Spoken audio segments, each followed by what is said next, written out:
ફિકર આપની સાથે હું છું જિજ્ઞાસા ફિકર આપની વાત સૌથી પહેલા વાત કરીશું ચિંતા વધારતા ચોમાસાની।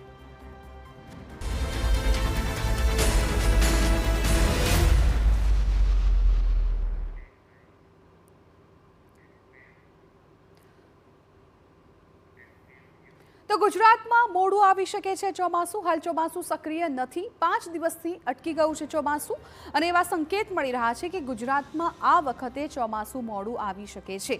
23 જૂન બાદ ગુજરાતમાં ચોમાસું મારી શકે છે એન્ટ્રી। મહત્વપૂર્ણ છે કે એક વૈશ્વિક રિપોર્ટ પણ સામે આવ્યો હતો કે જેમાં અલ નીનોની અસરને કારણે આ વખતે ભારતમાં ઓછો વરસાદ પડે તેવી શક્યતા છે અને સૌથી વધુ અસર ગુજરાતમાં થાય તેવી શક્યતાઓ જોવામાં આવતી હતી અને એ વચ્ચે હવે સમાચાર છે કે હાલ ચોમાસું સક્રિય નથી, 5 દિવસથી ચોમાસું અટકી ગયું છે।